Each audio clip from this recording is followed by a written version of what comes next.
ابراہیم علیہ السلام کا اولاد کے لیے نصیحت پر خود عمل کرنا۔ حضرت ابراہیم علیہ السلام کی سیرت میں ہم دیکھتے ہیں کہ جس بات کا حکم انہوں نے اولاد کو دیا خود بھی اس پر کاربند ہوئے۔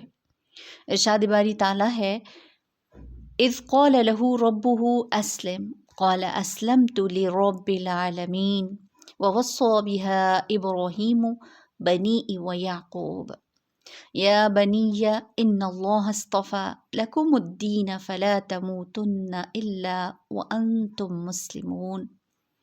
جب ان کے رب نے انہیں کہا فرما بردار ہو جاؤ تو انہوں نے کہا میں نے رب العالمین کی فرما برداری کی ہے، اور اسی بات کی وصیحت ابراہیم اور یعقوب علیہ السلام نے اپنے بیٹوں کو کی کہ اے بیٹو، یقیناً اللہ تعالیٰ نے اس دین کو تمہارے لیے پسند کر لیا ہے، سو تم ہرگز نہ مرنا مگر مسلمان۔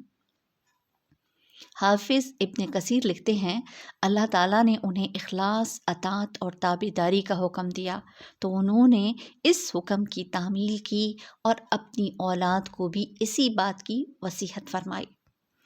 ہم میں سے کتنے والدین ایسے ہیں جو اپنے بچوں کو نیکی کی راہ پر گامزن کرنا چاہتے ہیں لیکن خود اس راہ سے دور رہتے ہیں، اپنی اولادوں کو غلط کاموں سے روکتے ہیں لیکن خود انہی میں مبتلا ہوتے ہیں۔ کیا انہوں نے اللہ تعالیٰ کا یہ ارشاد نہیں سنا؟ أَتَأْمُرُونَ النَّاسَ بِالْبِرِّ وَتَنْسَوْنَ أَنفُسَكُمْ وَأَنْتُمْ تَتْلُونَ الْكِتَابَ أَفَلَا تَعْقِلُونَ؟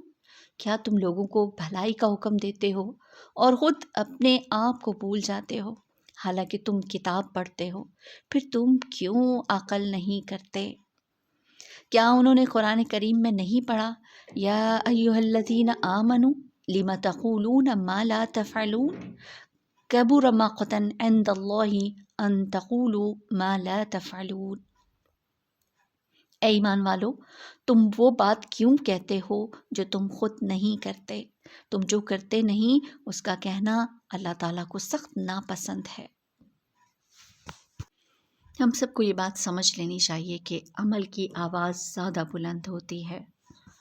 ہمارے بچے ہماری حرکات اور سکنات کو نوٹ کرتے ہیں اور ویسا ہی کرتے ہیں جیسا کہ ہمارا عمل ہوتا ہے۔